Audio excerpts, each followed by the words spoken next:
ಈ ನಾಲ್ಕನೆಯ ಲೋಕಕ್ಕೆ ಕಣ್ಣಾಗಿ ಕಿವಿಯಾಗಿ ಹೊರಳಾಗುವುದರೆ ನಮ್ಮೆಲ್ಲರ ಬದುಕು ಸಹ ನಾಲ್ಕು ಸಂದರ್ಭದಲ್ಲಿ ನಿಂತಿರುವುದು ಖಚಿತ.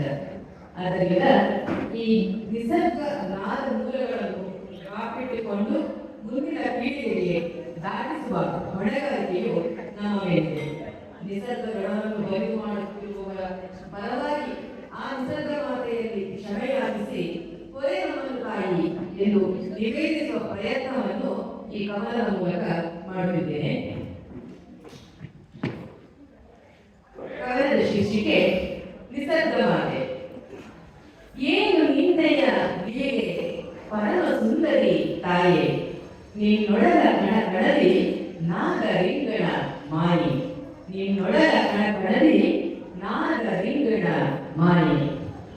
ಉದಯರಾಗವ ಪಾಡಿ ರವಿಯುಗದಲ್ಲಿ ಬರಲು ಸ್ವಾಗತವ ಕೋರುವವು ಚಿರಿತಿನಿಯ ತಿರುಗಳು. ತೋರುತ್ತದೆ ಮಂಚಿನಲ್ಲಿ ನಗುತ್ತಿರಲು ಪುಷ್ಪಗಳು. ಜೀಕುತಿಹ ಗಾಳಿಯಲು ನಿನ್ನದನಿಯು, ಜೀಕುತಿಹ ಗಾಳಿಯಲು ನಿನ್ನದನಿಯು. ನನ್ನ ರಾಗವು ಸೇರಿ ನಿನ್ನುಸಿದ ನಿನಾದದಲ್ಲಿ ಎಲ್ಲೆಲ್ಲೂ ಹೊಮ್ಮುವುದು ಸ್ವರರಾಗ ಸುಧೆಯು, ಎಲ್ಲೆಲ್ಲೂ ಹೊಮ್ಮುವುದು ಸ್ವರರಾಗ ಸುಧೆಯು. ಕಣ್ಣಾಗಿ ಕಿವಿಯಾಗಿ ನಿನ್ನೊಡನೆ ಸೇರಿದೊಡೆ, ಕಣ್ಣಾಗಿ ಕಿವಿಯಾಗಿ ನಿನ್ನೊಡನೆ ಸೇರಿದೊಡೆ.